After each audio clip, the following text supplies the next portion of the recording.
다들인데 잘람도니 신신나게 근데가게 러주게 신이나 바당 다는 신기 긴düğün 디바야소 아는 미세도 중근 가고 주문 나봐 대신도 전신 신우기 저러 보면 행게다 네 베리빈도 남아 상로랴 공감 상에게 섬주샤인 다들인데 아파마 디제메 지쉐 닌 개발 차디하래 다들인데 남아랭게 소슈아디 제 개발 미규도 지금 남타 리지면 나로네 리지 주루바 공기년에 상계비록 제샤베기 리제메 된제기 삽제의 제비미나 음 아도 쉬네 아무로 삽제의 자지 쉬비나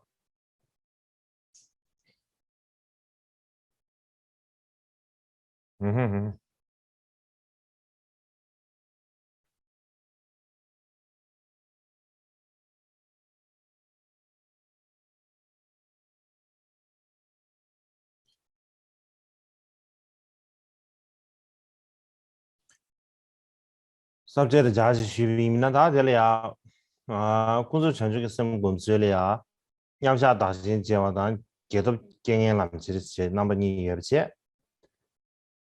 다드네 제도 경영람 결래야 드네 여와체비나 여와나 버추여지 다디나는 당부 롱주 취자와 람결다 이번에바 람결다 숨바마주 람결다 시바니라 람결 다디주 쉬심으레 ngaba 동해 람결다 쉬심으레 다드네 다가와토 여르스나 디린 라섬게 펜델 람결을 세아데다 애는 라섬게 조알람게 세아 다디니 못라토 여비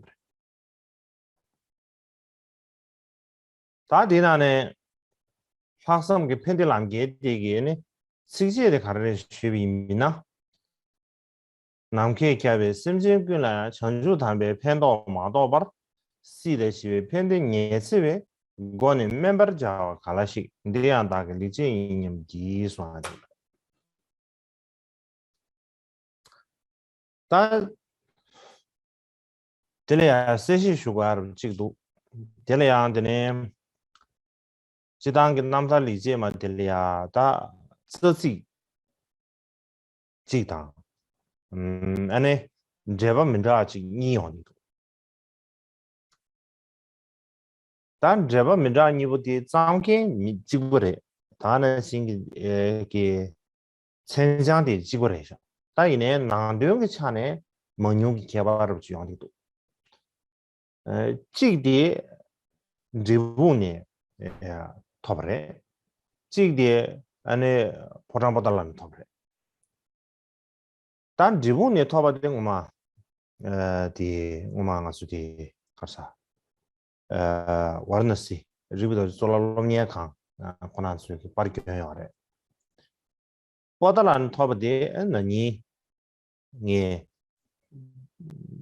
때미기도 지기 남다르디 시대에 겁리야 알아야 조종 딩엘이야 진용매 안드레 인두스탄에 야 군이 버로리아 제바부 찍어인 버친 제 천장 찍어이네 난데는 차는 민들아 개봐요 가시를 그냥 쇼니 숨들이 개봐요 아니 다나 신기 제바 딩이 나래 저스를 임비네 또 개봐요 돼요 돼요 다이나 다다 네 기난설 진비셔야 저스디 조디 다다根本给 나라리아 저스 수르도 여버지요 대시자 제제 아니 슈데 다 마음발이야 저스게 제바티니리아 대시양고 저스티리아 이네 아주 민저티죠 십두르 체과로 되지도 상상으로도 다니야 딩에 들이 고급들 dwi인체 남발에게 소리야 지슈잖아요 아무도 상수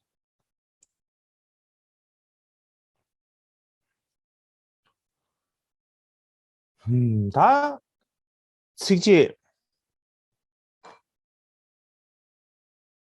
주루바당 주루바 야나 리제 주루바 디기 에 다스제 주루바 쌈 리제 주루바 디 스제 주루바 시켜 맞다 리제 주루바 Chút. Oh, sorry. Bị thiếu mất một đoạn.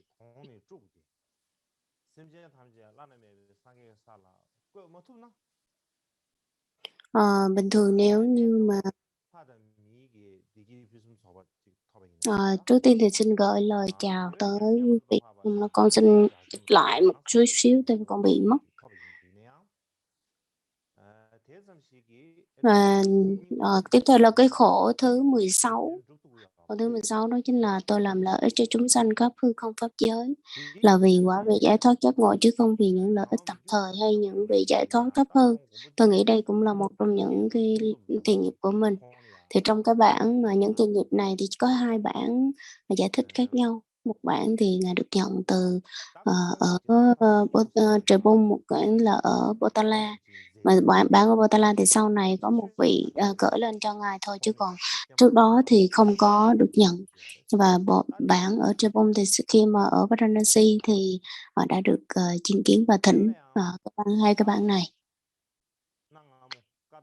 Và cái bản mà chúng ta đang học ở đây được lưu vào trong cái kho tàng của Thánh điển Tây Tạng.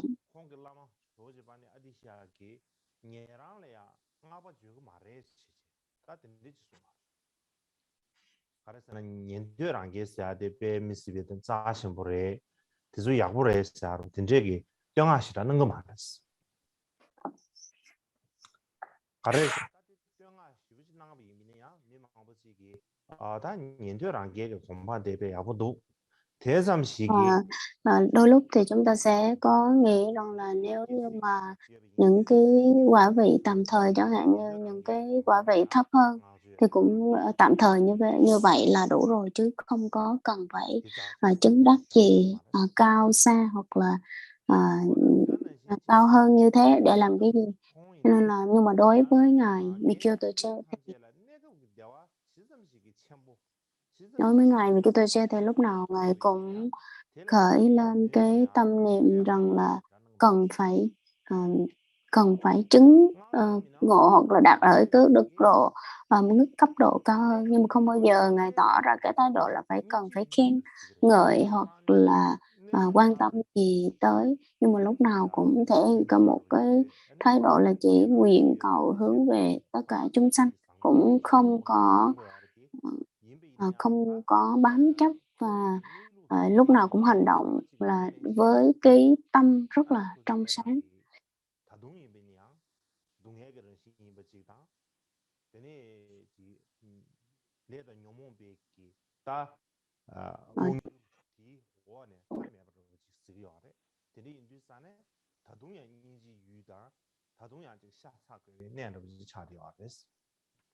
Ở trong cái xã hội thời bây giờ thì cần phải phát khởi cái tâm trong sáng và càng phải cố gắng hành động những cái điều tốt hơn. Và ở trong cái xã hội của Tây Tạng vào cái thời của Ngài Mikyotoche thì một số người nói rằng là cũng có những người nói rằng là Ngài đã rất là một người biết nhìn xa trông rộng. Cũng có người nói rằng là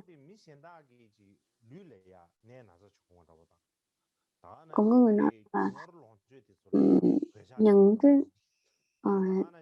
có được cái sức khỏe hoặc là mất đi những cái quyền lực trong xã hội hoặc là cần phải làm một cái điều gì đó, những cái người này họ bị mất những cái công việc như vậy thì họ đau khổ, và Ngài đã cố gắng làm những cái công việc gì có thể giúp họ được một chút xíu và có thể vơi đi cái nỗi khổ của họ. Và cũng vậy trong các cái tu viện thì đối với tu sĩ Ngài rất là uyển chuyển để mà ủng hộ như tài sản vật chất hoặc là lo cái cuộc sống cho chư tăng. cho chư tăng.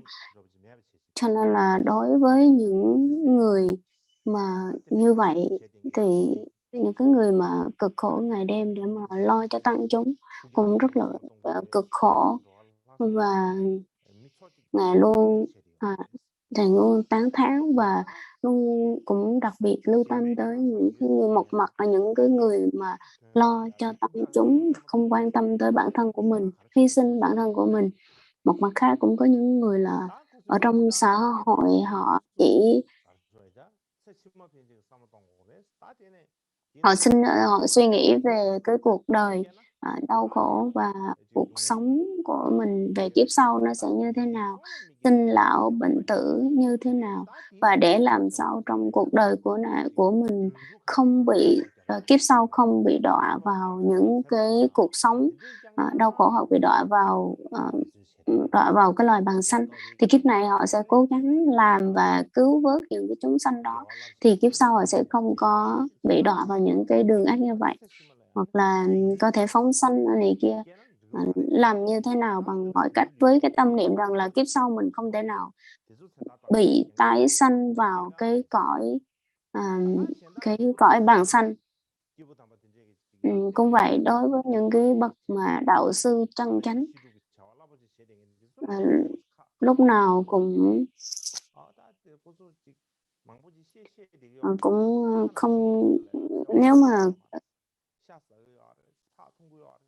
không có khinh bỉ những cái người mà họ làm những cái việc tốt như vậy, thì Ngài cũng không có làm như vậy. Hoặc là cũng có một số người họ đang nghĩ tới cái được như vậy, hoặc là đối với người thì vẫn có cái tâm thanh tịnh, hành động những cái việc tốt, nhưng mà vẫn nghĩ rằng là ôi chắc lẽ là không, cuộc sống này cái đau khổ nó chả có cái bản chất của đau khổ, không có gì.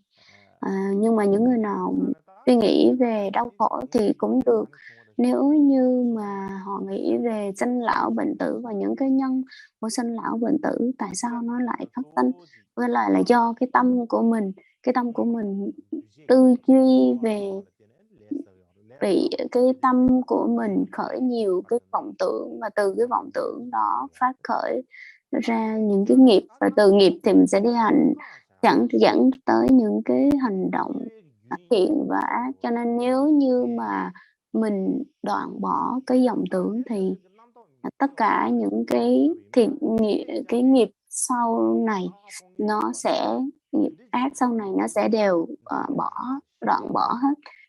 Cho nên nếu như mà mình có thể tu như vậy thôi là đủ rồi, chứ không cần gì nữa. Cũng có người họ nghĩ như vậy.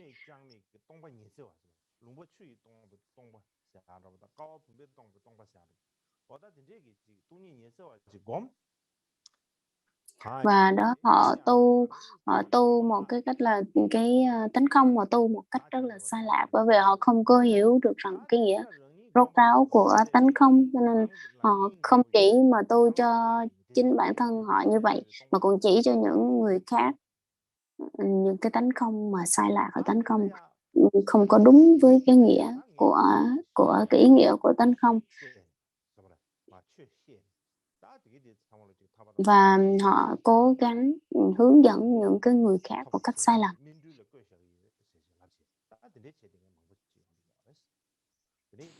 Rất là nhiều người đang như vậy.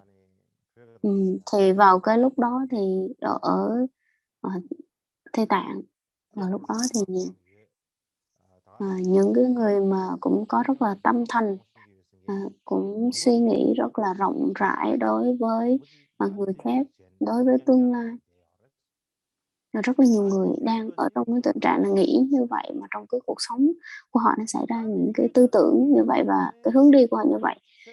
Nhưng mà đối với Ngài Nikitoche thì Ngài luôn nghĩ rằng là tất cả chúng sanh cần phải đạt được Phật quả, và từ khi mà để mà có được Phật quả thì bắt buộc phải làm những cái hành động như thế nào.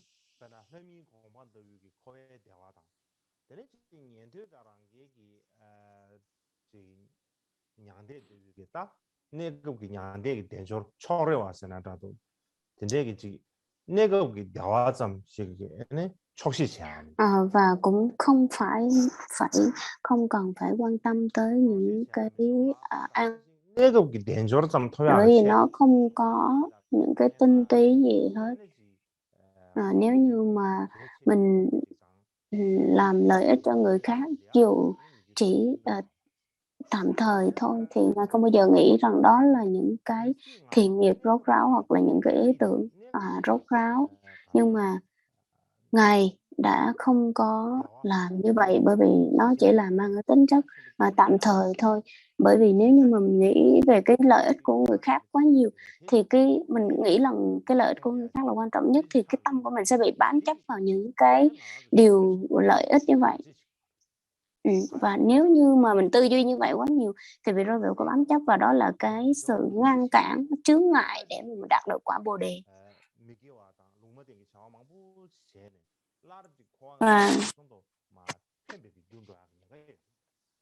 Và cho vậy nếu như mà mình không có một cái tư tưởng, cái tâm trong sáng và cái tâm không bị bám chấp thì sẽ dù trên cái ngưỡng là cái tâm vô ký để chăng nữa cũng là một trong những cái nguyên nhân để cho mình bị đọa vào các cái cõi dưới.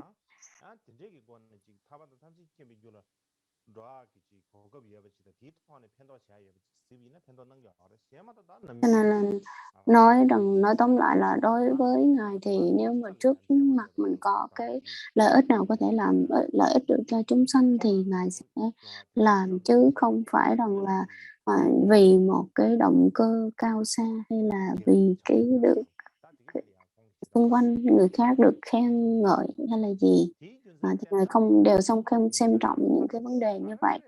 Nên khi mà có một người họ thấy Ngài hành động như vậy thì họ lại chửi mắng, phỉ báng. Họ nói rằng là Ngài Mikitoje cái tâm rất là nhỏ và cái tấm lòng rất là nhỏ, bởi vì rằng là cái tâm nếu như mà một người có cái tâm Bồ đề thì chắc chắn rằng là làm cái hành động gì nó cũng là cái nhân để đưa đến Phật quả Bồ đề. Nhưng mà Ngài Mikitoje là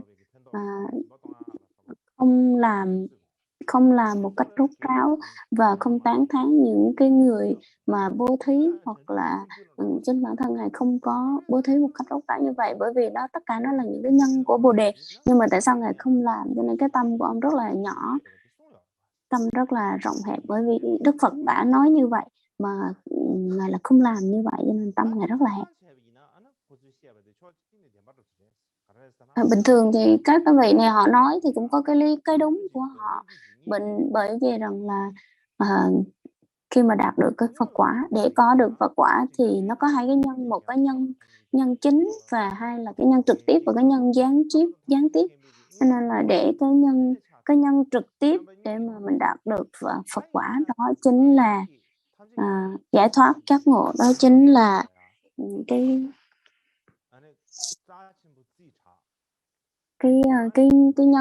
nhân gián tiếp. Nếu như mà mình bám chấp vào cái nhân gián tiếp quá nhiều thì cái nhân gián tiếp đó nó sẽ vô tình nó làm chướng ngại cho cái nhân trực tiếp. Cho nên rằng là mặc dù hai cái nhân trực tiếp và gián tiếp đều rất quan trọng, nhưng mà nếu mình bám chấp vào cái tâm trực tiếp quá thì cái nhân gián tiếp quá thì cái nhân trực tiếp nó sẽ bị tổn hại bởi cái nhân gián tiếp. Cho nên nếu mình cũng không phải nên bám chấp vào quá những cái nhân gián tiếp ở bên ngoài. Ví dụ như là một vị bác sĩ giỏi, rất là giỏi, một người có trí tuệ và rất là giỏi, nhìn bắt mạch thì rất là giỏi và biết được khi qua cái sự mà kiểm tra qua cái mạch đó mà ông đã biết được rằng là người này có bệnh gì. Mình thấy rất là, ông vị bác sĩ này thấy rất là rõ. Và nếu như mà qua cái việc mà xem bệnh, bắt bệnh đó mà ông không có kinh nghiệm thì chắc chắn rằng là người mà có bệnh lạnh thì nếu mà không có giỏi thì mình sẽ bị lộn từ cái bệnh lạnh qua cái bệnh hàn và nhiệt nó khác nhau. Cho nên rằng là có những người có những người bị nhiệt, bị hàn nhưng mà lại thích uống rượu và thích uống nước nhiều. Nếu mà cho họ càng uống thì họ sẽ càng bị nóng lên, cái thân nhiệt họ sẽ càng cao lên. Nó vậy còn có những người thì nếu mà cho họ uống rượu thì họ sẽ bị tổn hại. Nếu như mà mình vì cái tâm từ bi mình cho họ uống rượu mà thực ra cái rượu đó nó không tốt cho cái bệnh của họ, mình cho họ uống thì rằng là nó ảnh hưởng trực tiếp tới cái bệnh đó là cũng không có được. Và cũng có những vị bác sĩ, nếu mà vị bác sĩ tốt thì phải coi một cách tổng quát và những cái nhân nào, cái duyên nào làm cho họ gây ra cái bệnh như vậy, ăn uống như thế nào, còn phải kiêng cữ như thế nào để cho họ không có bị bệnh tiếp. Họ sẽ có một cái nhìn tổng quát và làm sao để mà có được cái bệnh có được cái lợi ích cho người bệnh nhân. Thì đối với những người bác sĩ mà giỏi và trí tuệ thì họ sẽ không nhìn vào những cái nguyên nhân sâu xa để mà cho cái người này ăn đó, những cái nhân phụ đó cho nó ăn, mà họ sẽ đi vào cái trực tiếp cái nào có hại đối với người bệnh, thuốc nào có hại, thuốc nào không có hại, và họ sẽ cho cái người bệnh đó uống một cách trực tiếp và không có bị tổn hại dù cho bất kỳ một cái nguyên nhân nào.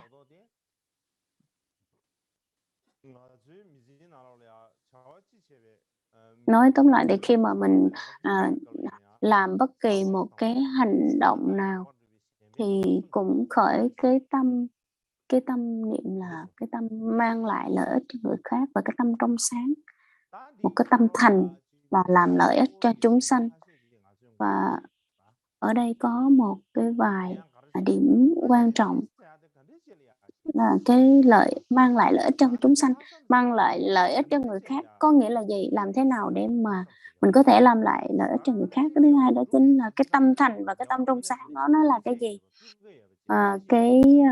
Cái thứ ba đó chính là cái việc thiện của mình như thế nào mới được gọi là một việc thiện, và làm việc thiện như thế nào mới đúng cái điều kiện của một việc thiện. Nếu mà mình làm cái việc thiện nhưng mà thực ra cái nghĩa mình nói là thiện nhưng mà cái nghĩa của nó không thiện, thì rằng là mình cần phải hiểu như thế nào cho đúng. Thì trong những cái đoạn của cái khổ thơ tự truyện này của ngài Kiều Tuệ Sẽ có nói rất là rõ. Cái thứ nhất đó chính là lợi ích mà mình làm cho người khác, lợi ích cho tha nhân đó chính là cái gì? Và cái nghĩa là gì? Như thế nào mới gọi là lợi ích cho người khác? Lợi ích cho người khác thì chúng ta đã nghe rất là nhiều. Thường mình nghe rất là nhiều từ câu lợi ích cho người khác. Nhưng mà nếu mà hỏi nghĩa đó là gì thì có thể nói rằng là có nghĩa là làm lợi ích cho người khác, nghĩa là mình làm điều tốt cho họ, đó chính là làm lợi ích cho người khác. Nếu như mà mình làm lợi ích cho người khác, mình làm cái điều tốt cho họ, thì trước tiên mình phải coi rằng là nó tốt cho họ đó là cái gì. Trước tiên mình phải biết được rằng tốt cho họ đó là cái gì. Nếu mình không biết mà cái tốt cho họ đó là cái gì, đối với mỗi người nó có một cái tư tưởng quan điểm riêng là như thế nào là tốt và như thế nào là xấu cho người khác. Ví dụ như là một số người họ nghĩ rằng là đối với tôi tiền, đối với bản thân của họ tiền nhiều tốt, tiền nhiều thì là sẽ tốt. Cũng có một số người họ nói rằng là nếu như mà đối với họ là cuộc sống họ được không bệnh tật và khỏe mạnh và sống lâu đó là tốt. Còn có một số người thì là họ nghĩ rằng là tốt với họ đó chính là có quyền lực và danh vọng, thì đó là tốt cho họ. Cũng có một số người họ nói rằng là được chứng ngộ lên được trở thành tiên, hoặc là được đạt được những cái kết quả nào trong cái lúc thiền định. hoặc là cũng có một số người họ nói rằng là tốt hay xấu thì do cái tư tưởng của cái người đó, cái quan điểm của người đó mà ra.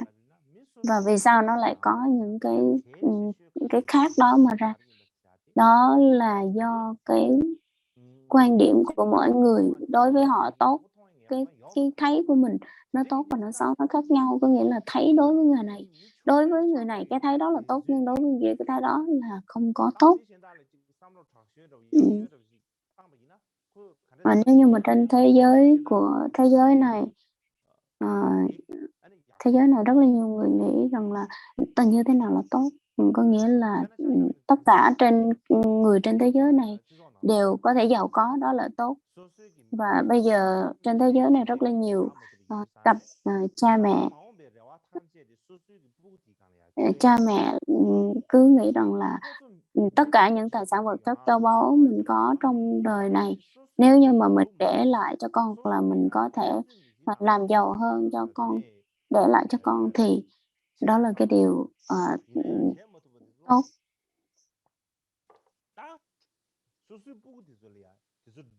Và nếu như mà họ không có làm được cái ước nguyện như vậy thì họ sẽ dời lại cho con của mình. Họ làm lại cho họ, gọi là đưa lên, gọi là đưa cái trách nhiệm đó lên cho người con của mình là phải kiếm thật nhiều tiền. Nhưng mà đối với những đứa con như vậy, đó, nó thấy rằng là cha mẹ nó hy vọng vào trong bản thân của nó nhiều quá.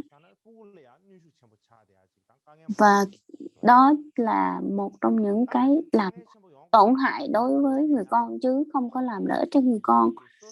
Vì cái lý do rằng là cái tư tưởng của người cha, người mẹ đó,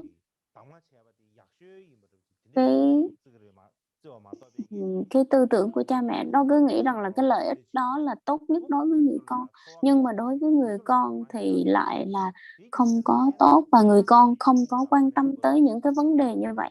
Cho nên càng ngày giữa cha với mẹ nó cứ xa cách và nó cứ đối nghịch, mâu thuẫn với nhau, và cứ càng ngày làm tổn hại tới người con.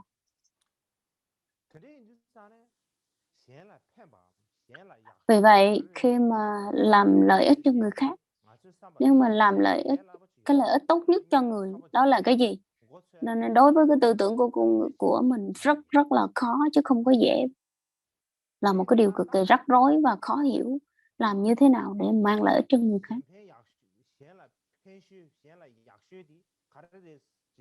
Cho nên là làm lợi ích cho người khác đó chính là gì? Làm lợi ích tốt nhất cho người khác đó là gì? Nếu mà hỏi với mỗi người mình thì làm đó là cái gì? Nghĩa là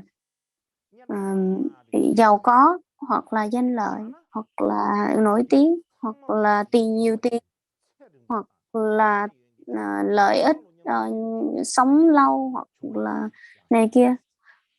Từng cái, hay là tất cả các cái điều kiện đó mới là làm lợi ích tốt nhất cho người khác. Đối với Phật giáo thì là đạt được giác ngộ, giải thoát giác ngộ là tốt nhất, hay là giải thoát ra, không bị giải thoát khỏi các cái cõi ác đạo mới là tốt nhất. Cho nên là bản thân của mỗi người chúng ta cần phải có cái suy nghĩ rằng làm sao để mà làm lợi ích tốt nhất cho người khác. Nếu tự bản thân mình phải hỏi, nếu mà mình không có nhận diện được, không có biết được như thế nào mới là làm lợi ích tốt nhất cho người khác, thì chắc chắn rằng là mình sẽ không làm được. Bởi vì mình không có biết được làm như thế nào là lợi ích cho họ, thì làm sao mình có thể làm được những cái hành động coi là lợi ích cho họ. Cũng giống như là trước đó Ngài đã trước đó tôi đã nói ra những cái vấn đề là làm sao để mà có cái lợi ích cho người khác, và làm sao để hiểu được cái lợi ích của người khác là gì. Thì nó có rất là nhiều cái cách hiểu và cái cách quan điểm khác nhau, dựa trên những cái kinh nghiệm cũng như cái suy nghĩ của mỗi người. Đối với mình thì nó là tốt nhất, nhưng mà không phải lúc nào nó cũng tốt nhất. Mặc dù có một cái thời gian nào đó nó rất là tốt nhất, nhưng mà đối với nó không có tốt nhất lâu dài, miên viễn. cho nên là không nhất thiết là lúc nào nó cũng phải tốt. Cho nên là vì cái lý do đó mà bản thân của mỗi người cần phải làm điều gì. Có nghĩa là nếu như mà mình thấy rằng là đây là cái này là tốt nhất và cái này là lợi ích nhất, thời gian đó, thời điểm đó nó lợi ích nhiều nhất, tốt nhất, nó không nhất thiết là lợi ích tốt nhất và nhiều nhất. Cho nên là để làm sao để nhận diện được, cho nên có nghĩa là mình cần phải học, mình học bỏ đi cái bản ngã của mình và hạ mình xuống để mà học. Và khi mà học được những cái kinh nghiệm như vậy, mình tôi không có biết thế nào là lợi ích cho người khác, không biết thế nào là bỏ đi cái bản ngã của mình phải cố gắng mình học và mình thực hành mỗi ngày. Thì đối với những cái lời khuyên mà Phật dạy đó, mình thấy đối với những người theo đạo Phật thì học tốt nhất ở đó là cái gì? Học tốt nhất đó chính là chỗ nào? Đó chính là những lời dạy của Đức Phật. Đức Phật đã ra đời khoảng hơn 2.500 năm rồi. Cho nên là đối với những cái lời dạy đối với cái việc rằng là mình gặp trực tiếp Đức Phật hoặc là diện kiến Ngài là không có thể. Cho nên là phải theo những cái lời dạy của Ngài, được truyền thừa theo đó, qua những cái lời dạy của Ngài, những cái khẩu truyền của Ngài, những cái kinh điển của Ngài. Qua đó mình sẽ học qua từ các bậc đạo sư của mình, các bậc thiện tri thức của mình. Chính vì vậy mà mình phải cái bậc thầy và cái bậc thiện tri thức của mình là những người học và hiểu đúng theo giáo lý của đạo Phật, và đó là những cái bậc đạo sư chân chính của mình.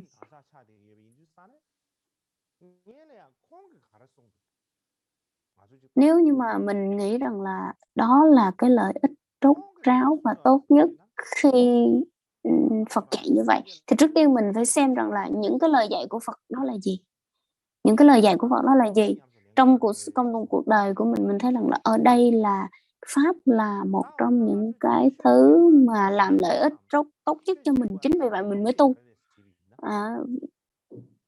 Thì trước tiên phải coi là Đức Phật dạy cái gì, và mình coi rằng là tại sao mình lại hành động như vậy, và cái mục đích mà mình tu tập đó là gì. Thì Đức Phật đã dạy rất là rõ là tất cả mọi việc khi bây giờ mình tu tập và học giáo lý và tu tập đó để làm gì? Để đạt được giải thoát giác ngộ mà mình mới tu tập. Cho nên nếu như một người tin vào những lời dạy của Đức Phật thì cái lợi ích tốt nhất của mình đó chính là mỗi người mình có cơ hội để mình tu tập và đạt được giải thoát giác ngộ. Thì khi mà Đức Phật dạy rất là rõ rồi thì mình sẽ hành theo những cái lời dạy như vậy. Và đối với mỗi bản thân đưa ra cái mục đích, và đó chính là cái mục đích đó chính là nhận diện ra được đây là tu tập và thực hành theo lời của Phật dạy. Đó chính là một trong những cái lợi ích rốt ráo và tốt nhất đối với mình và đối với người. Và đó là cái phương pháp cuối cùng, chứ không còn bất kỳ một cái phương pháp nào hết. Và cái mục đích và cái lợi ích rốt ráo đó chính là như vậy. Nếu như mà mình nhận diện được như vậy thì cái bên cạnh đó, cái phía sau đó, tất cả mọi thứ là công danh bên ngoài đó đều không phải là một trong những lợi ích rốt ráo và lợi ích tốt nhất cho chúng sanh, cho người khác. Đó không phải là cái lợi ích cao cả, cao nhất, tốt nhất. Cho nên là đối với cái giác ngộ, giải thoát giác ngộ và đạt được quả vị Phật, thì khi mà mình đã xác định được rằng cái mục đích của mình là như vậy, là chỉ có đạt được giải thoát giác ngộ thì mới có thể giúp được cứu vớt, giúp được lợi ích được cho chúng sanh thôi, thì nó đã lợi ích nhất rồi. Nếu như mà mình nhận diện được rằng cái đó là lợi ích nhất, tốt nhất cho lợi ích rồi, thì tất cả những cái khác là không phải là tốt nhất nữa. Bởi vì tốt nhất thì chỉ có một cái thôi, chứ hai cái tốt nhất là không thể nào gọi cái đó là tốt nhất được hết. Cho nên là nếu như mà lợi ích cho người khác, cứ làm lợi ích cho người khác. Mà nói tóm lại thì là những cái lời dạy của Đức Phật, lợi ích cho người khác, lợi ích cho người khác, đó chính là gì? Qua lời dạy của Đức Phật mình thấy đó là gì? Đó chính là làm lợi ích cho người khác, đó chính là đạt được giải thoát giác ngộ. Làm sao cho chúng sanh đạt được giải thoát giác ngộ, và chính bản thân mình đạt được giải thoát giác ngộ, đó chính là cái lợi ích rốt ráo.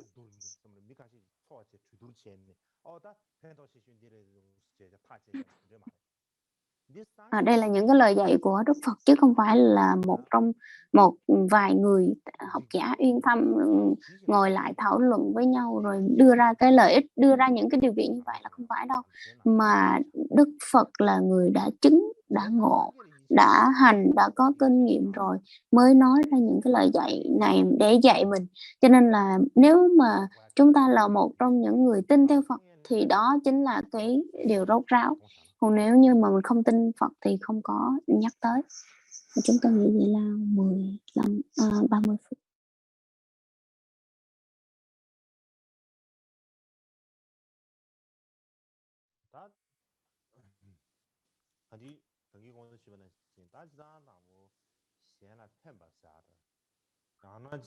Như nãy giờ chúng ta đang đề cập tới như là lợi ích cho chúng sanh, lợi ích cho chúng sanh, lợi ích cho người khác, làm sao mà để lợi ích cho người khác một cách tốt nhất và lợi ích nhất. Đó là cái cách mà mỗi người quan điểm một cách khác nhau thôi. Cũng vậy, khi mà cái cách mà mình nhận diện rằng là điều gì là tốt nhất, cái gì là tốt nhất đối với người khác,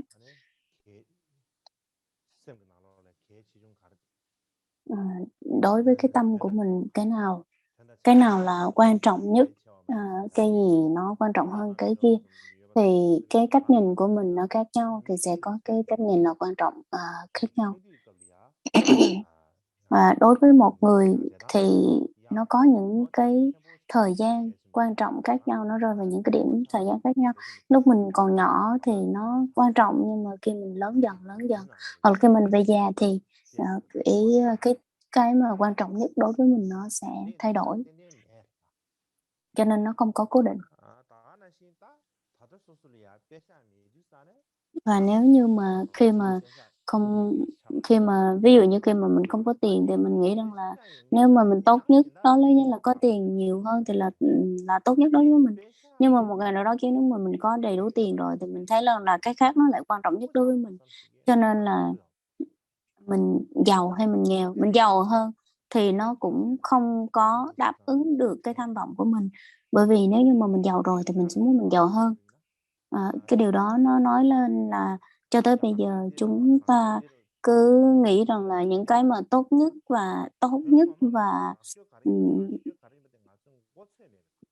và hiền lành nhất, đó chính là mình không bao giờ mình nhận diện được, mình không bao giờ hiểu đúng cái nghĩa của tốt nhất hết. Cho nên mình không có hiểu được, cho nên mình cứ nghĩ rằng là cái này là tốt nhất, cái kia là tốt nhất.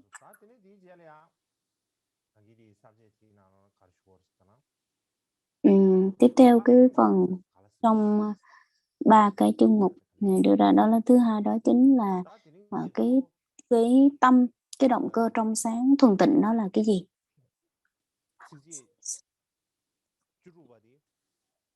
Và trong 16, trong cái khổ thứ 16 đó chính là nói về cái lợi ích chân chánh, hoặc là cái động cơ chân chánh thuần tịnh, nó chính là cái gì? Bình thường khi mà nói đấy là một cái động cơ trong sáng thuần tịnh thì nó như thế nào? Nghĩa là khi mà dù bất kỳ một cái hành động nào của mình làm bất cứ một cái việc gì cũng, và có nghĩa là khi mình làm bất kỳ một cái việc gì cũng không vì bản thân mình mà 100% vì đối phương, lợi ích, làm lợi ích cho đối phương, làm lợi cho người khác thôi, thì cái tâm là lúc nào cũng lợi ích cho cái người khác đó, phải cần có cái tâm như vậy. Và cái tâm trong sáng thuần tịnh đó chính là cái điều quan trọng ở trong đó chính là cái gì. Và nếu như mà mình không có hiểu được cái tâm trong sáng thuần tịnh đó, cái tầm quan trọng của tâm trong sáng thuần tịnh, thì chắc chắn rằng là khi mình làm bất kỳ một cái hành động nào, mặc dù mình nói rằng là lợi ích cho người khác, nhưng mà cái nghĩa đích thực của nó không thể nào là cái tâm trong sáng thuần tịnh hoặc là cái lợi ích rốt ráo cho người khác hết. Cho nên là chính vì cái lý do đó mình cần phải hiểu được rằng là cái tâm trong sáng thuần tịnh nó như thế nào, mình cần phải nhận diện như thế nào là một cái tâm trong sáng thuần tịnh.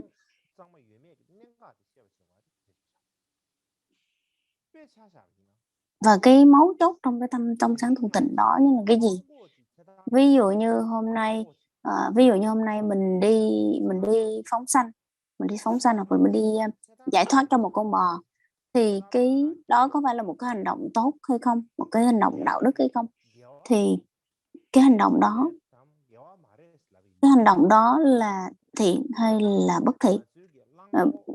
Bình thường nếu như mà mình đi phóng sanh một con bò thì rằng là mình đi phóng sanh một con bò thì đó là một cái hành động thiện, hành động thiện.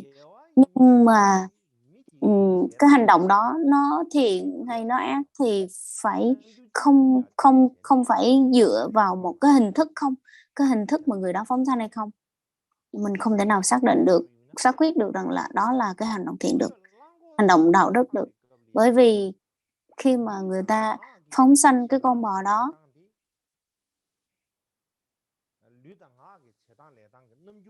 khi mà mình phóng sanh nó thì nó không chỉ ở trên cái thân, nó cái hành động của thân và của tâm, cái hành động của thân và khẩu, mà nó còn có cái động cơ của ý nữa.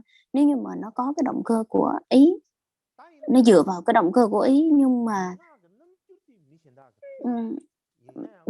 mà cái hình tướng của thân của khẩu thì người khác có thể nhìn thấy được, nhưng mà cái động cơ từ bên trong cái ý của mình, cái tâm của mình thì người khác không có thể thấy được.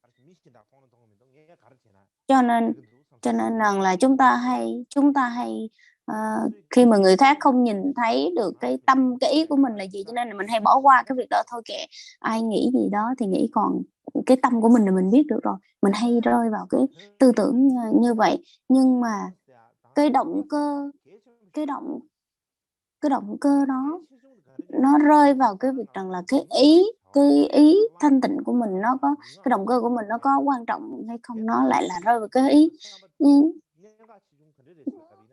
Cho nên là trong thân khẩu ý, hành động của thân khẩu ý dường như cái tầm quan trọng nó giống nhau, nhưng mà cái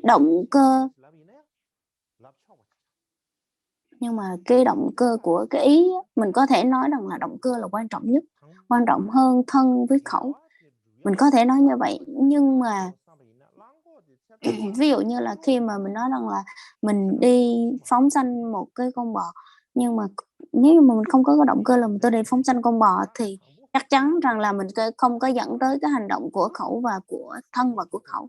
Cho nên là cái bắt đầu đó chính là cái động cơ, cái ý của mình.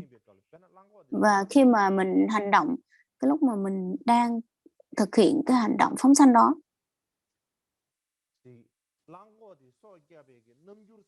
là mình thể hiện cái hình tướng là mình đang cứu cái con bò đó. Và nó không chỉ trên cái hình tướng, mà là từ trong tâm của mình có muốn cứu với cái con bò đó hay không, và tại sao mình phải lại kiếp cái con bò đó, tại sao mình phải cứu nó. Cho nên là cái hành động đó, cái câu trả lời đó là phải nương vào cái động cơ của mình. Cái động cơ của mình là cái câu trả lời tốt nhất. Nếu như mà cái thân và khẩu không phải là cái câu trả lời cho cái câu hỏi đó.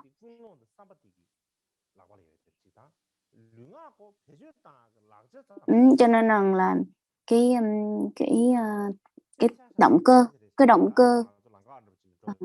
động cơ để mà chuyển hóa đó chính là cái ý của mình. Còn cái mà có làm được hay không là trên cái thân và cái khẩu. ví dụ khi mà mình đi trên đường mình mình bị xe tông và té xuống dưới đường và mình đứng dậy. Khi mà mình đứng dậy mình sẽ đi tìm hỏi tại sao mình lại bị té xe như vậy, bị đụng xe như vậy. Thì khi mà mình hỏi ai? Có nghĩa là mình đi hỏi cái người mà lái xe bên kia, chứ mình đâu có đi hỏi cái chiếc xe đâu, mình chỉ đi hỏi cái ông lái xe thôi, vì tài xế bên kia thôi, chứ mình đâu có hỏi cái chiếc xe đâu. Cho nên là nếu mà mình hỏi cái chiếc xe thì là mọi người nghĩ là mình điên, thì nó cũng giống như vậy. Cho nên là khi mà mình đi giải thoát rồi mình cứu một cái con bò đó, thì mình phải xem được rằng là cái mục đích tại sao mình lại phải cứu cái con bò đó, mình phải phóng sanh cái con bò đó, và cái động cơ mà mình phóng sanh cái con bò đó là gì. Cho nên là tất cả mọi thứ nó đều sẽ, câu trả lời nó sẽ cái động cơ nó là cái câu trả lời tốt nhất. Cái điểm mấu chốt đó chính là cái động cơ. Và nếu như mà mình quá yêu thương cái con bò đó, nếu như con bò đó nó chết, nếu như mình không nghĩ rằng là mình phải yêu thương con bò đó, hoặc là nếu con bò đó chết thì không được này kia, thì không có được. Hoặc là mình chỉ làm vì cái hành động rằng là vì cái sự người khác nhìn thấy rằng là ôi mình làm tốt mà để cho người ta thấy thôi, thì cái hành động đó không phải, cái hành động đó chỉ là cái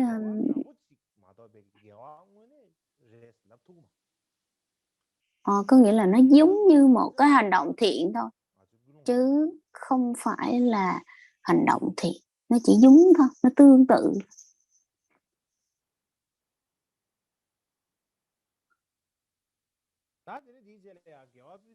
Cái phần thứ ba đó chính là điều kiện nào để gọi đó là một cái hành động thiện, rồi như thế nào gọi là thiện, và nếu mà là thiện thì phải đáp ứng những cái tiêu chí như thế nào. Như hồi nãy giờ mình đã nói đó là nó không phải là trên cái hình tướng của thân và khẩu, nhưng mà cũng một cái hành động đó chính là cứu vớt có con bò đó thôi, mà cũng đối với người này thì nó là một cái hành động thiện, còn đối với một số người thì nó là một hành động ác. Vậy thì tại sao nó khác nhau ở cái điểm nào? Nó có hai lý do. Cái thứ nhất đó chính là cái động cơ. Và động cơ đó thì thường chúng ta hay phân ra làm hai: cái động cơ trước khi mình hành động và cái động cơ sau khi mình hành động. Là cái động cơ rơi vào cái giai đoạn nhân và giai đoạn quả đó. Có nghĩa là trước khi mình hành động đó, mình suy nghĩ là tại sao cái động cơ của mình khởi lên là gì, là tại sao mình lại hành động cái việc rằng mình cứu vớt con bò. Và cái quả, cái động cơ rơi vào ở trước cái thời điểm là quả đó chính là cái gì, là khi mà mình đang hành động cái thiện nghiệp đó, mình đang hành động thì cái động cơ của mình nó khởi lên như thế nào. Cho nên chính vì vậy mà nói tới động cơ thì chia làm hai, là động cơ ở giai đoạn trước khi hành động và sau khi hành động, và trong lúc hành động nó như thế nào.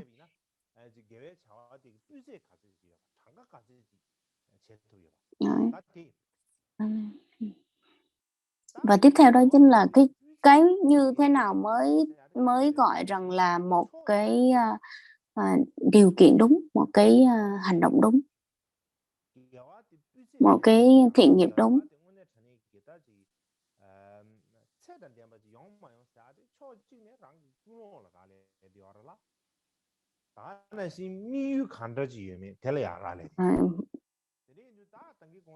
Cho nên là một cái hành động nó thiện hay không thiện thì phải rơi vào, nó là dựa vào cái động cơ. Như cái động cơ mình nói đó, hai cái động cơ, một là trước khi hành động và trong lúc hành động đó.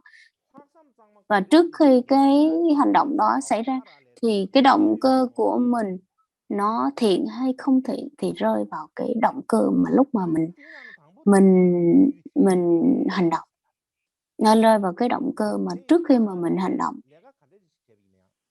Và trước khi mà mình hành động đó, mình làm bất kỳ một cái việc gì, bất kỳ một cái hành động gì, bất kỳ một cái việc gì, mình phải coi là cái mục đích của mình là gì. Nếu mà cái mục đích rõ ràng thì càng tốt. Tất cả mọi hành động thiện nghiệp của mình với cái mục đích của mình đó là gì? Tất cả mọi hành động của mình là mục đích là gì? Nếu mà mình hỏi người khác hỏi mình hoặc là tự bản thân mình hỏi mình, thì mình cần phải có một cái câu trả lời thật là rõ ràng là tại sao mình lại làm việc thiện. Có nghĩa là có phải là vì mình giàu có hay không, có phải là mình có quyền lực hay không, hoặc là có phải là vì ăn uống ở ngủ nghỉ hay không, hay là vì danh lợi hay không, hay là vì đạt giác ngộ giải thoát. Cái đó mỗi người mình phải tự hỏi được rằng cái mục đích nó là như thế nào. Bây giờ không nói tới cái phương diện xuất thế gian, bây giờ cái phương diện thế gian thôi, thì trong một cái gia đình, thì cần phải có cái mục đích của cuộc sống của mình. Nếu như mà mình đâu phải có bao giờ mình cứ làm đại, hành động đại, sống đại mà không có mục đích đâu. Nên là nếu như mà mình không có một cái hành động, một mục đích nào rõ ràng thì không có bất kỳ một cái thành công nào toàn diện hết. Nên nếu mà mình để có được cái hành động trọn vẹn, hành động thiện đúng đắn, thì bắt buộc mình phải coi được rằng là mình phải có cái mục đích đấy là gì. Trong cái việc mà thực hành tu tập của mình thì không nói tới cái việc rằng là mình biết Phật pháp, mình là một con người, không phải là cái người đó họ không phải là không có mục đích đâu, không phải là cái người mình không được kiếm tiền. Mình là người thực hành giáo pháp, mình không phải nói là mình không thể được kiếm tiền, mình vẫn được kiếm tiền, mình cần phải kiếm tiền, nhưng mà mình kiếm tiền với cái mục đích gì? Có nghĩa là trong những cái mục đích của mình đó, thì cái mục đích của mình đó là cái mục đích nào?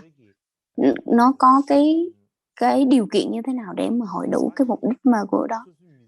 Bởi vì mình là con người, tuy là mình tu tập Phật pháp, nhưng mình là con người, mình còn là con người thì mình sẽ có cái cảm nhận.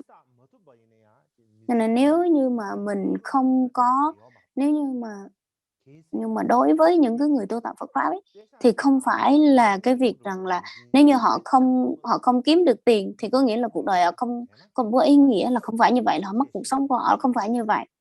Nếu như mà nói như vậy thì nó quá là vô minh.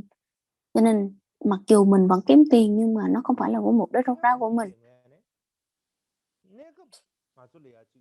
Chúng ta là một trong những người tu tập Phật pháp, thì trong cái thời đại, trong cái hiện tại hoặc là lâu dài, thì mình đều có nhiều cái mục đích khác nhau, nhưng mà cái mục đích lâu dài rốt ráo và tối thượng nhất đó chính là đạt được giác ngộ giải thoát. Chỉ có một cái mục đích duy nhất đó thôi. Cái thân của chúng ta nó khi mà nó chuyển qua cái đời khác thì nó phải thay cái thân này, nhưng mà cái tâm của mình đâu có thay đổi. Cái tâm của mình, cái thức của mình nó vẫn cứ tiếp tục và đi thôi. Cho nên là đối với mình có cái tâm như vậy, thì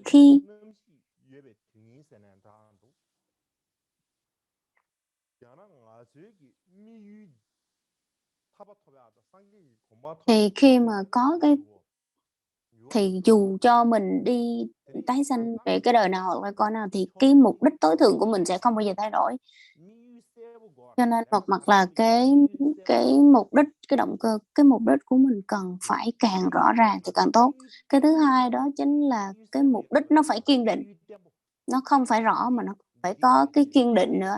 Cho nên hôm nay thì mình thấy rằng là cái mục đích này là tốt, cái kia là ngày mai thấy cái khác tốt, hoặc là thấy là có những lúc mình thấy là lúc mình tu thì tốt, cái lúc mình thấy là đi làm những cái việc ở thế gian là tốt, thì đó không phải là cái mục đích kiên định. Cái mục đích kiên định đó không thể nào đưa tới cho mình cái kết quả là đạt tới giác ngộ giải thoát. Cho nên là mình cần phải xác định được cái mục đích cần phải rõ ràng và kiên định, thì lúc đó nó mới đưa tới cái hành động thiện của mình là rốt ráo.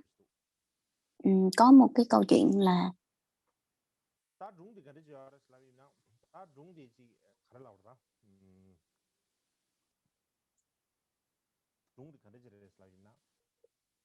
câu chuyện đó chính là vào một cái thời xa xưa, có thể là ở Trung Quốc, có một vị thiền sư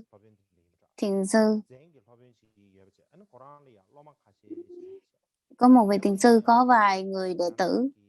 Và hồi xưa thì có cái vị mà thiền sư ở Trung Quốc có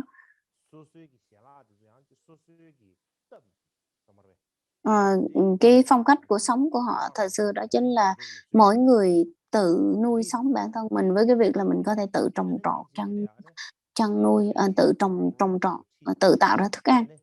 Thì cái vị thiền sư đó dẫn dẫn thiền sư dẫn đệ tử của mình tới chỉ cho người đệ tử trồng lúa, gieo lúa. Cái việc gieo lúa thì tất cả mọi người dường như cũng đã thấy. Thì trong cái cánh đồng đó thì phải trồng từng hạt, gieo từng hạt gieo lên ta cấy, gieo từng hạt đó. Thì khi mà gieo từng hạt thì cái hàng lúa đó nó phải thẳng giống như là mình kẻ thước vậy đó. Nhưng mà cái vị đệ tử thì cứ trồng nhưng mà nó cứ xiên vẹo, nó cứ cong vẹo, nó không có thẳng một chút nào. Nhưng mà cái vị thầy đó khi mà nhìn cái vị thầy gieo lúa thì mới thấy được rằng là họ cứ nghĩ rằng là họ làm gieo đúng như vị thầy, giống như vị thầy, nhưng mà không phải như vậy. Nhưng mà cái vị đệ tử mới hỏi vị thầy là thỉnh ý thầy là tại sao thầy lúc nào cũng có thể gieo được nó thẳng tới như vậy, còn con thì làm không có được. Con đã cố gắng làm rất là nhiều nhưng mà không được, vì lý do gì như vậy? Thì vị thầy mới cười và vừa trả lời rằng là cái này rất là dễ. Tại vì khi mà các người trồng cái cây đó, gieo cái cây đó thì các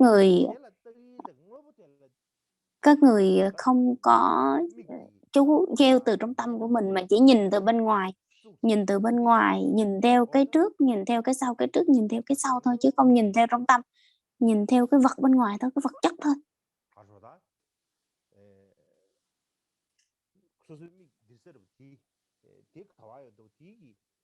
Nhìn theo cái vật chất mà mình đưa ra trước đó để mình làm cái quy định để mà mình cứ gieo thôi, chứ không có.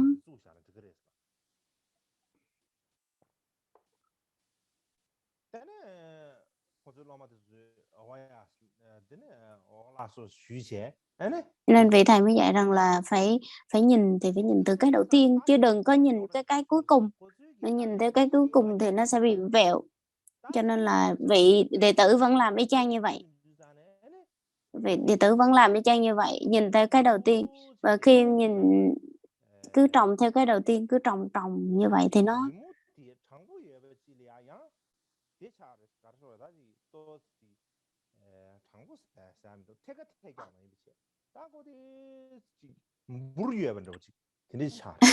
thì khi mà cái vị học trò làm y chang như từ cái lời của vị thầy thì nó không còn chạy xiên vẹo nữa, mà nó chạy vòng vòng giống như là cái con trùng nó bò vậy.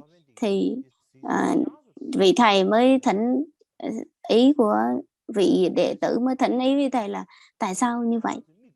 Thì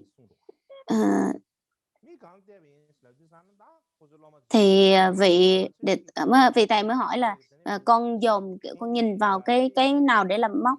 Thì thầy mới nói rằng là hãy nhìn vào một điểm để mà làm cái điểm chuẩn. Thì hồi nãy thầy đã nói như vậy thì con sẽ làm như vậy. Và lúc đó ở đằng xa có một con bò, thì con bò mẹ đó thì con lấy cái điểm đó làm chuẩn, cho nên là con mới làm. Vì thầy mới nói rằng vì ai biểu ông lấy cái điểm chuẩn đó là lấy con bò làm cái điểm chuẩn. Con bò cái nó cứ lúc nào nó cũng đi, hồi nãy nó đi nhưng mà giờ nó đi ở khác, cho nên là cái lúc mà mình gieo cái hạt này thì nó đứng ở điểm đó, mình gieo cái hạt khác thì nó đứng ở điểm khác, cho nên chính vì vậy mà cái cái việc mà ông gieo cái hạt giống đó nó sẽ đi vòng vòng, nó không có cố định, cho nên là cái hình dáng nó ra như vậy.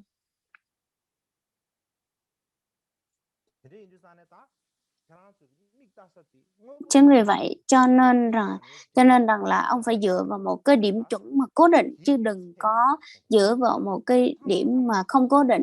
Thì khi mà sau đó thì các vị đệ tử mới hiểu, thì ông từ nhìn từ xa mới có một cái cây cao to lớn ở đằng xa đó, và lấy cái điểm chuẩn của cái cây đó để mà làm cái dấu, thì từ đó thì cái hàng mà gieo những cái hạt lúa đó nó mới bắt đầu chuẩn.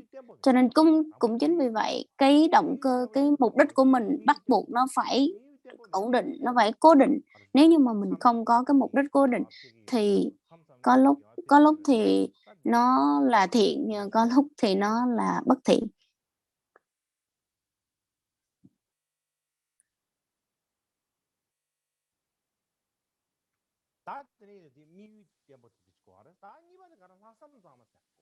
Cái thứ hai đó chính là cái động cơ thuần tịnh, cái tư duy thuần tịnh.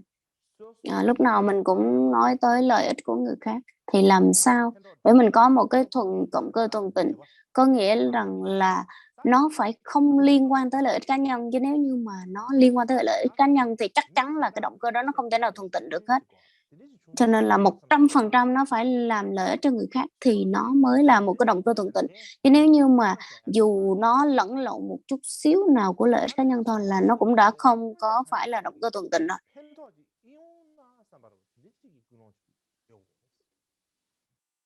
Cho nên là mình phải làm sao một cái động cơ mình phát khởi là làm sao nó phải thuần tịnh, là phải là một lợi ích cho người khác. Nhưng mà cái thời này rất là khó, lúc nào nó cũng làm 100% làm lợi ích cho người thôi, chứ còn không có một chút phần trăm nào cho cá nhân thôi, rất là khó. Nhưng mà mình cần phải làm, cố gắng hết bằng lực của mình,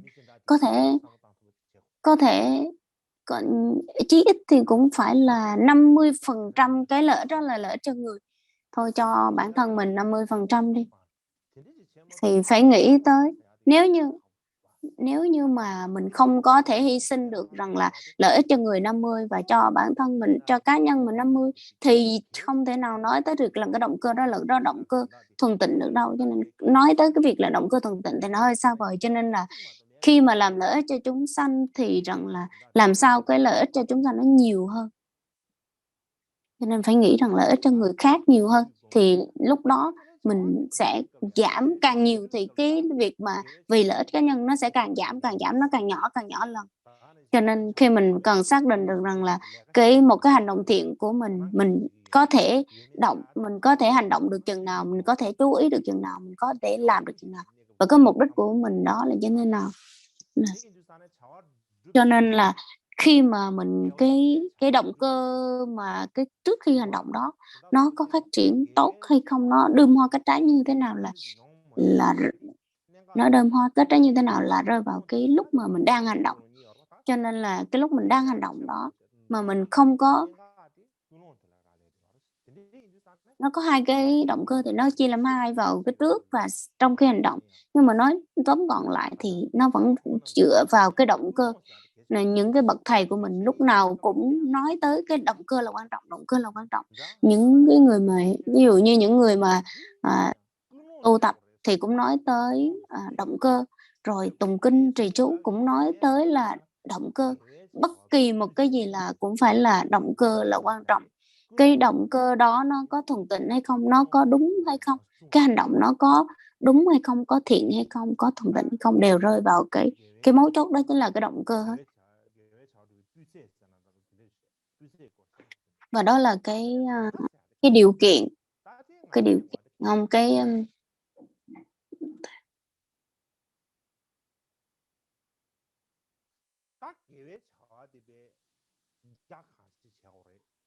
cái chất lượng của cái động cơ đó là như thế nào.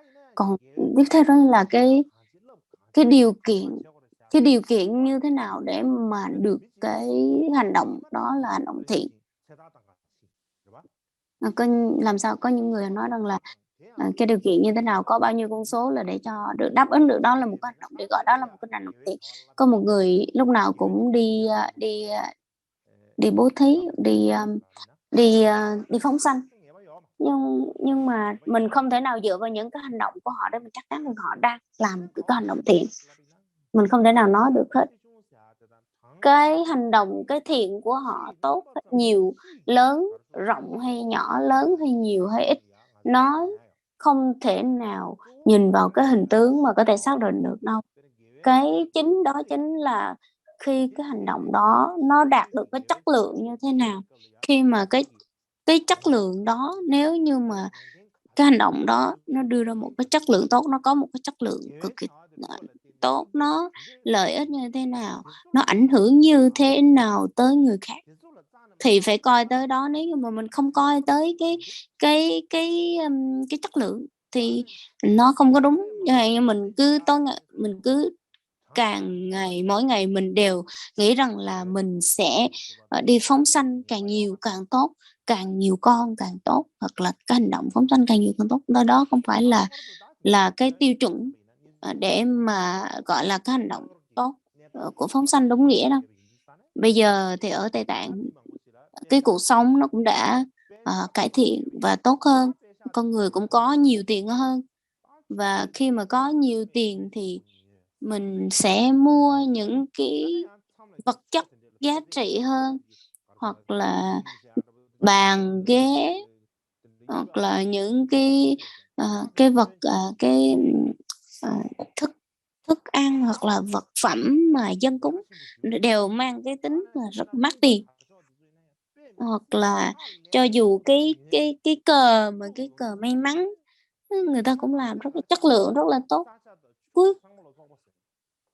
Cuối cùng thì bởi vì nó quá tốt cho nên cái nó khó tiêu hủy, cho nên cuối cùng thì là mình làm hủy hoại môi trường. Bởi vì nó cứ giống như cái cờ may mắn đó, nó đâu có nó rất là khó tiêu hủy, cho nên nó bị cuốn vào cái môi trường, nó làm môi trường nó ô nhiễm. Cho nên là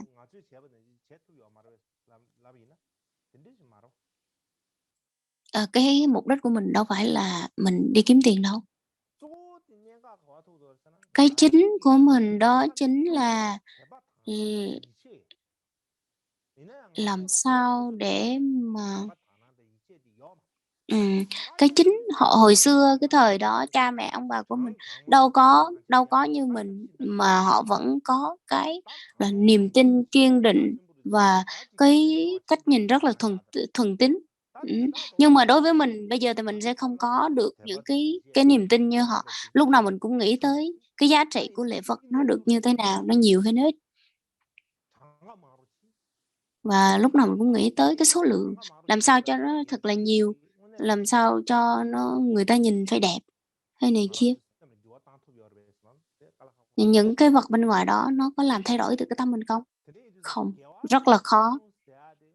Cho nên rằng là cái hành động thiện hay ác của mình, cái giá trị đó nó thiện hay ác, nó thiện bao nhiêu, thì cái số tiền nó không dựa vào số tiền mà mình bỏ ra, mà nó dựa vào cái tâm của mình, cái tâm hy sinh của mình, cái sự hy sinh của mình nó bao nhiêu, chứ không phải là dựa vào số tiền nhiều hay ít đâu. Nếu như mà dựa vào số tiền nhiều hay ít thì những người giàu họ không bao giờ làm ác.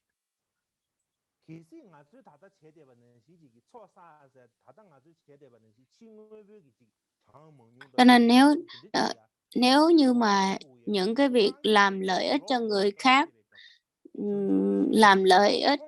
khác, mà dựa vào tiền, thì khi mà Đức Phật tu 6 năm trong khổ hạnh ấy, tu 6 năm khổ hạnh, thì Đức Phật chẳng lẽ lúc đó Đức Phật không có làm được một cái việc thiện nào hết sao? Làm sao Đức Phật có thể tích lũy phước thiện, phước đức, tích lũy phước huệ? Cái điều đó là cái điều mà chúng ta cần phải suy nghĩ rất là nhiều. Cho nên rằng là cái giá trị của cái việc thiện đó như thế nào, và cái việc thiện đó nó hội đủ những cái điều kiện nhiều hết, nó không có dựa vào những cái điều kiện như vậy, mà nó phải dựa vào cái tâm của mình, mà mình cần phải lưu ý với cái điều đó.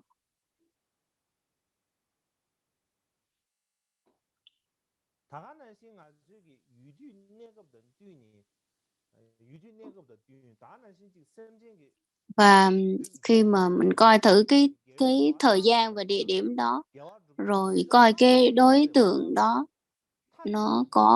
nó như thế nào để mà mình mới có thể làm một cái việc thiện, chứ không phải là mình đưa ra một cái quy luật cố định là đây là cái hành động thiện, hoặc là đây là cái hành động cần phải sẽ được nhiều cái việc thiện, nhưng mà không có cố định đâu. Cho nên là mình cần phải dùng rất là nhiều cái phương pháp, phương tiện khác nhau, và có cách nhìn phải bao quát rất là nhiều phương diện khác nhau. Khi mà cái chất gọi là cái chất dinh dưỡng của con người á. Bây giờ mọi người rất là quan tâm và cẩn thận về dinh dưỡng, quan tâm tới dinh dưỡng, thì trong cái chất dinh dưỡng đó thì người ta nói rằng là họ cần phải có cái thức ăn rất là dồi dào, cái lượng protein nó vào đó nó phải dồi dào, chứ nếu như mà chỉ có, cho nên là chính vì vậy mình phải ăn rất là nhiều món, chứ nếu mình ăn một món thì chắc chắn là nó sẽ không có đủ chất.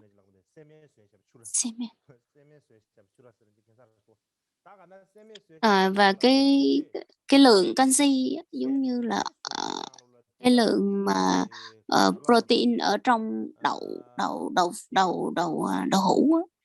Và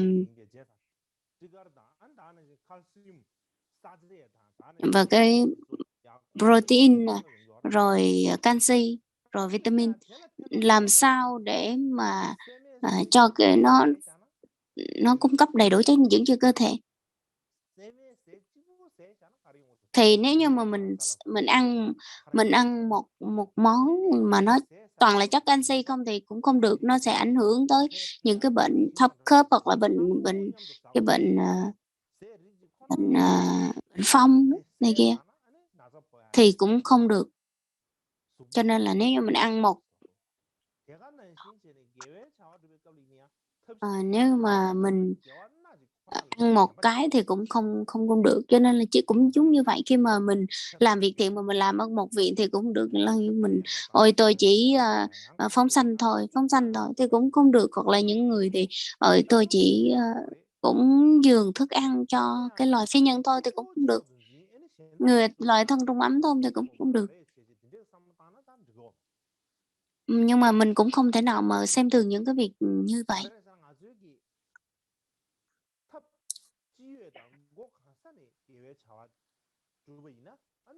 Bởi vì nếu như mà mình hành động một cách tổng quát và mình làm tất cả những cái việc thiện rất nhiều ở nhiều phương diện, thì cái lợi ích mà mang lại nó sẽ rộng hơn, nhiều hơn. Nói tóm lại thì là khi mà mình làm một cái việc thiện gì đó, hay mình hành động một cái việc thiện gì đó, thì phải động cái não của mình lên, phải xem rằng là cái nào tốt, cái nào xấu, chứ không phải là mình chỉ cố gắng làm một cái việc nào đó, một việc duy nhất thôi, thì nó không có, nó rất là khó, mình khó nói rằng là người này đã làm một cái việc thiện, hoặc là người này làm lợi cho người khác, rất là khó. Cho nên là chính khi mà để làm lợi cho người khác thì bắt buộc mình phải lợi tha, thì bắt buộc mình phải dùng cái bộ não của mình, chứ còn nếu mà không có làm gì hết, mà đứng ngồi đó không làm gì hết, không làm gì hết, không có hành động gì hết, mình cứ nói là ôi tôi đang thực hành lợi tha, thì cũng không có được. Đó là những cái điều mà mình cần phải quan trọng, lưu ý tới, dùng trí tuệ của mình mà hành động.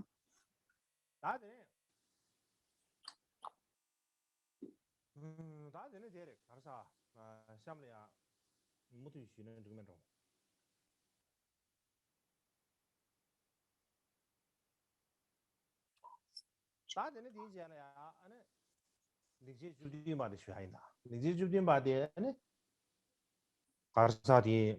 tiếp theo đó chính là cái khổ thứ 17. Khổ thứ 17 thì nếu mà trong cái phần chương 1 thì nó sẽ nằm vào phần thứ 7, đó chính là cái hành động chân chánh, cái hành động thuần tịnh. Đó chính là để đạt được giác ngộ, thực hành tự lợi lợi tha. Tôi đã tinh tấn tu tập không ngừng nghỉ, phải từ bỏ giải đãi, thối chí, sợ hãi. Làm sao đời này tôi có thể sao nhãng? Tôi nghĩ đây cũng là một trong những thiện nghiệp của mình.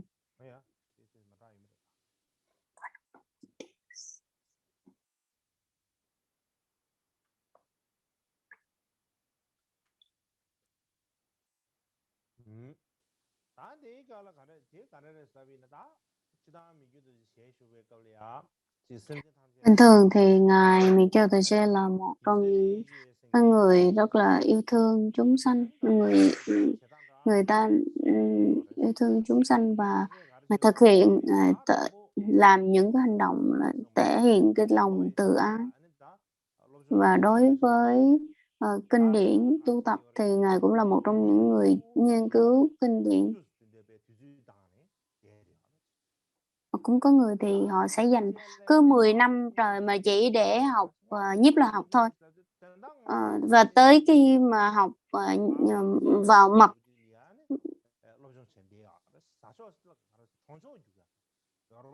và khi họ chỉ dành cái 10 năm, khi mà tới khi mà giai đoạn mà mật thừa, họ chỉ dành một vài năm để nghiên cứu các cái nghi lễ để dành cho cái người mà đã chết thôi, chứ thực ra không có cái việc rằng là học đúng nghĩa về mật đâu.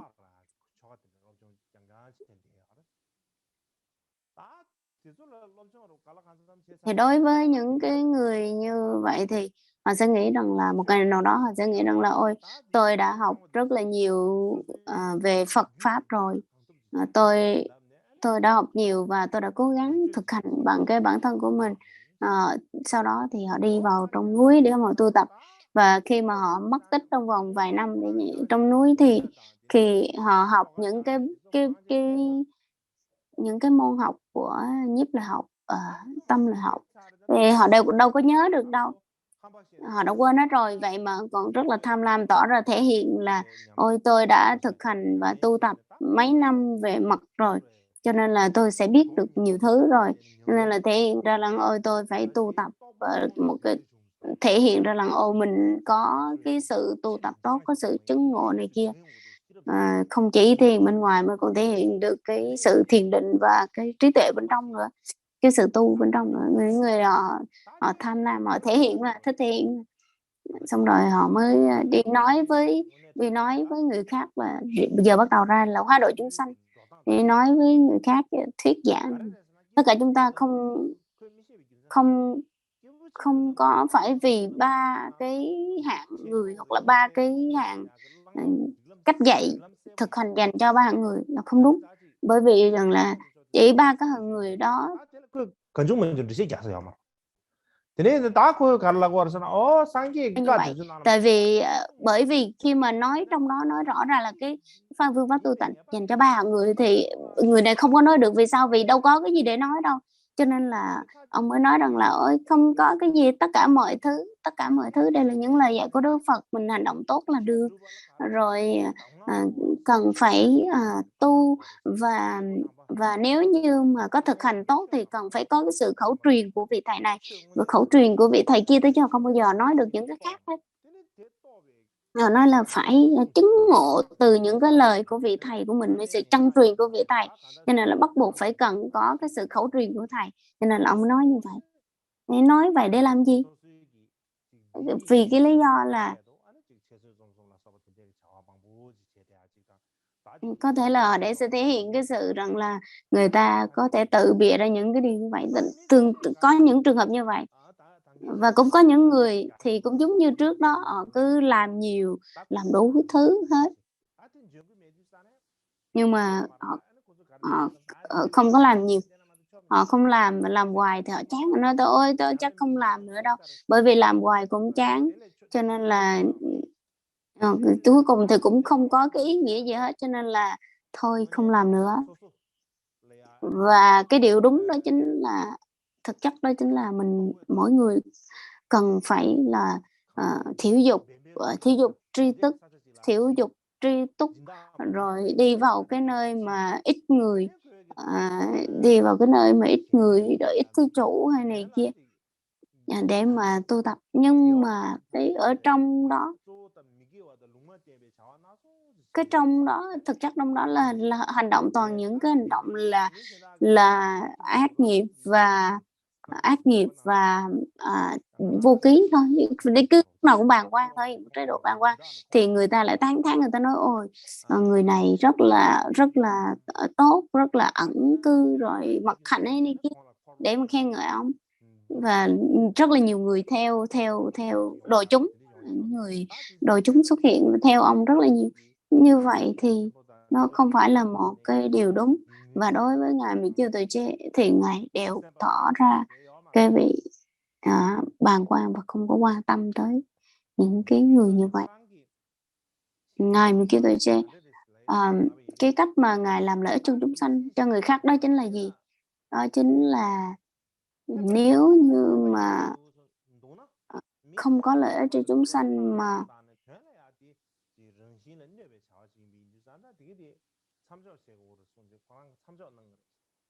nếu như mà dù mình có muốn làm hay không muốn làm, hay là cố ý hay không cố ý mà làm một chút xíu làm hại chúng sanh thôi, là ngài đã không có làm. Cho nên rằng là những cái người đệ tử của ngài Mỹ Kim Tuệ Trên mới nói rằng là những người đệ tử của ngài họ có thể sống đạm bạc và có thể đoạn bỏ được cái hành động mà gọi là giống như việc thiện đó, chứ không phải là việc thiện.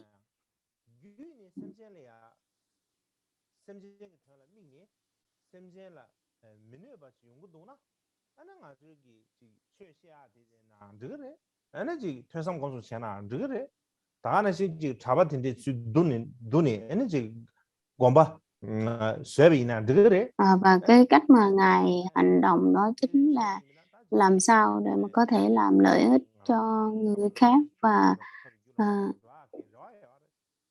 và hy vọng rằng là có thể đạt được giải thoát giác ngộ. Nhưng cái động cơ đầu tiên, mục đích trước tiên của mình đó chính là không phải vì lợi ích chúng sanh mà không vì lợi ích chúng sanh, hoặc là cho dù có cái động cơ làm lợi ích chúng sanh, nhưng mà tới cái lúc mà mình hành động thì nó toàn làm hại cho chúng sanh thôi.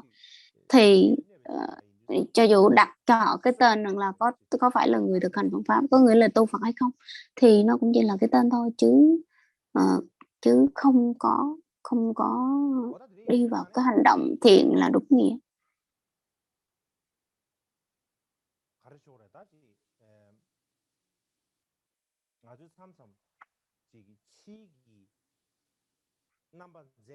Bình thường chúng ta cứ quan tâm tới cái hình tướng bên ngoài và cái danh bên ngoài thôi, chứ không bao giờ nghĩ tới cái việc rằng là đúng làm như thế nào là mình mới có thể tu tập, và tu tập như thế nào và làm sao cho người khác họ thấy rằng là ở đây là cái hành động tốt. Cho nên là cứ xoay vần như vậy. Cho nên là bắt buộc mỗi người chúng ta cần phải kiểm nghiệm, kiểm chứng thật là rõ ràng, thật là rốt ráo. Cho nên là mỗi người có phải là một người thực hành, người tu Phật đúng nghĩa hay không. Lúc nào mình cũng nói là tôi là người tu Phật, nhưng mà mình cứ lừa chính bản thân mình thôi, và mình chỉ vì cái lợi ích cá nhân.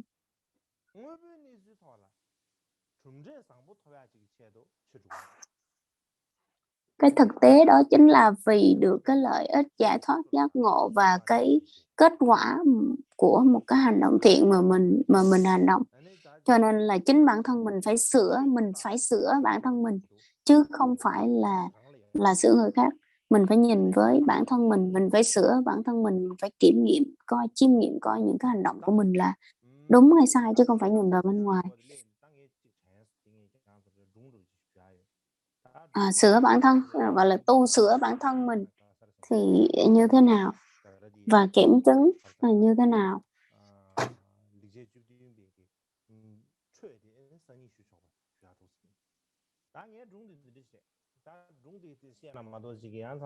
Tôi có một cái câu chuyện, cho nên là bây giờ không kể chuyện thì chắc có lẽ là mọi người sẽ hơi chán đấy.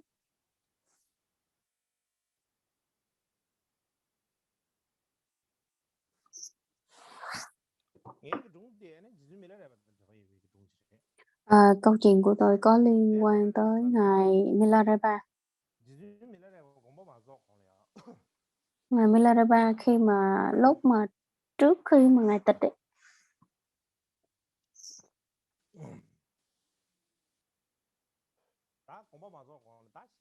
trước khi mà ngài tịch ấy, thì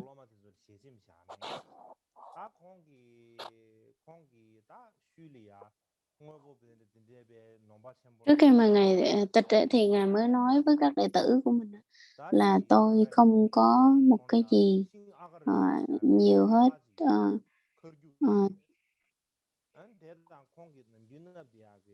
là tôi chỉ có một cái cây và một cái mũ thôi, không có một cái gì khác hết. Và cái tấm vải, cái vải khoác ở trên người thôi. Và cái lúc đó thì ngày bình thường khi những cái vật dụng cá nhân ấy, có một cái cây gậy và một cái muỗng. Tất cả những cái vị mà đệ tử thân cận ấy, thì ngài đều cho những cái vật dụng đó, cho những cái vật tử thân cận đó để làm kỷ niệm. Nhưng mà đối với bản thân của ngài đâu có cái gì đâu, đâu có cái gì giá trị đâu, cho nên là một cái tấm vải khoác trên thân thì cũng muốn cho thì phải cắt cái này, cắt ra từng chút mà cho thôi, chứ cũng phải là mình có cái cũng phải là có cái máy tính hoặc là có cái điện thoại iPhone tốt để mà cho đâu. Nên là đối với bản thân ngài chỉ có cái mảnh vải trên người thì cắt từng chút góc cạnh để mà cho những cái người đệ tử thân cận. Nhưng mà ngài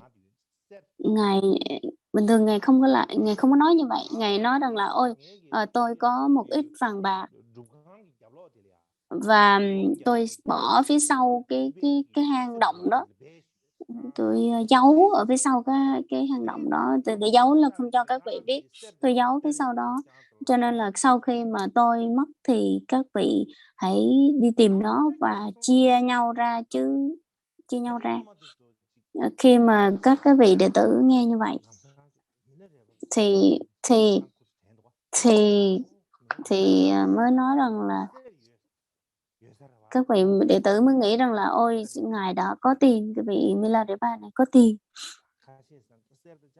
Có như một số người thì nghi ngờ rằng là ôi không biết có hay không. Cũng có một số người thì nói là có thể là có, bởi vì rằng là có một số thí chủ sẽ tới cúng dường ngài, nên mình đâu có biết đâu, mình không nghĩ là ngài có, nhưng mà có thể là có chứ. Thì trong đó có một vị đệ tử mới nói rằng là cái vị Lama Milarepa này làm sao có tiền bạc được, sao có vàng được. Các vị đừng có đàm tiếu như vậy, đừng có nói như vậy. Và cuối cùng sau khi mà ngài thị tịch thì những cái vị đệ tử mới họp lại với nhau và nói như vậy là chúng ta phải coi xem là ngài có tiền hay không, có vàng hay không. Thì khi mà đi tới cái hang động của thầy ạ, cái hang động phía sau cái hang động nó có phía sau cái cục gạch hay là cái bức tường ấy, nó có cái bọc lại bằng cái tấm vải. Các vị đó mới lấy ra và trong lấy mở ra trước đại chúng như vậy thì không có vàng, mà không có vàng mà là có ba cái cục đường, đường mía đường á, và một mảnh vải bự bự, ba cái cục đường nó được bọc bởi cục vải, và một cái con dao và một cái thìa Không phải, một con dao và một cái mà để tạo ra lửa đó, hai cái cục đá để mà tạo ra lửa. Thì các vị đệ tử mới nói rằng là ôi ngài có tiền mà, ngài có vàng mà, cho nên họ mới lấy cái cục đá đó ra để họ coi trong đó cái cục đá đó là viết là gì. Thì các ngài trong đó có mấy cái chữ thì mới nói rằng là các vị đang ngồi đó với ông thì hãy chia sẻ cái cục đường này ra để mà ăn mỗi người một chút. Và cái mảnh vải đó thì rằng là cái mảnh vải đó thì các vị hãy cắt nhỏ ra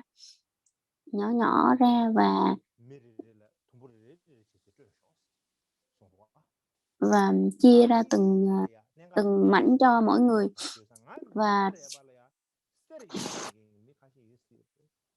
Và trong cái đó thì mới nói một câu rằng là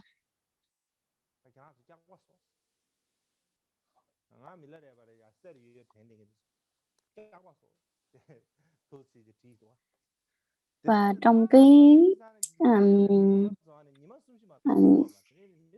lúc mà trong cái chữ đó, chữ duy nhất trong đó là mọi người nói rằng là ôi các vị đã bị tôi lừa rồi.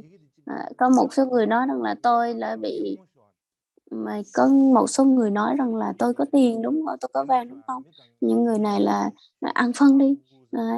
Thì các vị đó mới, lúc đó mọi người đang rất là đau lòng bởi sự ra đi của ngài, nhưng mà khi mà đọc tới cái dòng chữ đó thì mọi người đều rất là cười, và các vị đệ tử cười lên mọi người ai cũng vui vẻ cười lên. Và tôi muốn nói cái câu chuyện này là vì lý do gì? Vì lần là ngài Milarepa là một trong những cái vị hành giả chân chánh thanh tịnh, và lúc nào ngài cũng không phải là lúc nào phải trang nghiêm đâu, cũng lúc nào cũng nghiêm nghị cái hình tướng đó đâu. Lúc nào mà cũng thỉnh thoảng ngài thể hiện ra là một người không có cái gì, không có tài sản vật chất, và rất là vui vẻ và an lạc. Nhưng mà cuối cùng khi mà ngài mất thì cuối cùng ngài lại đưa cho một cái bài, đưa ra cho đệ tử những cái mẫu chuyện cười, làm cho đệ tử cười vui vẻ như vậy, thì rất là lạ. Nên cái nguyên nhân mà ngài thì tịch thì nó rất là xấu, nó như là bị người ta hãm hại này kia, nhưng mà ngài không bao giờ ngài nói tới những cái điểm đó, mà ngài nhắc tới cái việc rằng làm sao để cho cái hàng đệ tử có thể vui vẻ hơn.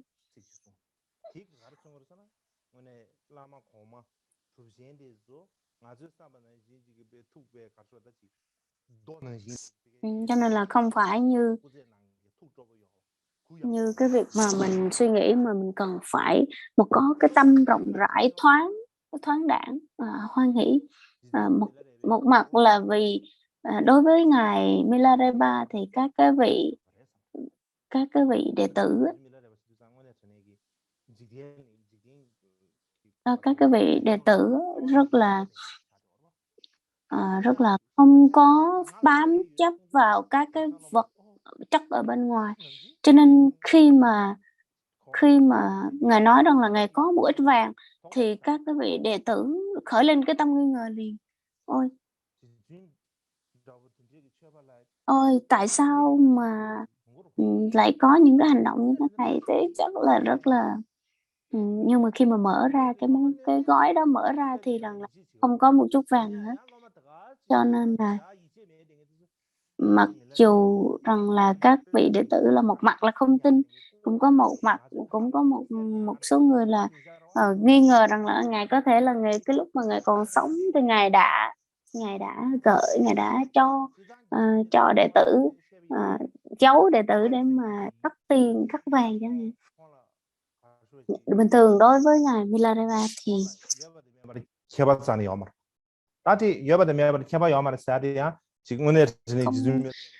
có chuyện có nó không, chuyện không nó có, là có đó mà nói rằng là ở đây mình không có.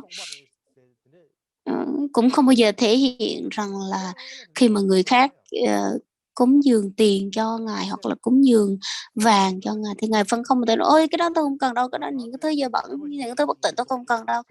không bao giờ thể hiện rằng là ô tôi không cần, cho nên là hãy đem đi, hãy đem đi, là không bao giờ nói như vậy. Ngài luôn thể hiện cái tâm rằng là Ngài không cần tiền, cho nên đừng có cho Ngài tiền vậy thôi. Hôm nay mình muốn nói, tôi muốn nói ra cái vấn đề như thế này, đó là qua cái tấm gương của Ngài Milarepa thì mình thấy là cái mấu chốt quan trọng, cái điểm cốt yếu đó chính là cái mục đích của mình trong cuộc sống của mình phải làm cái gì, và cái tư tưởng, cái tư duy mình phải suy nghĩ như thế nào. Và hôm nay chúng ta kết thúc tại đây.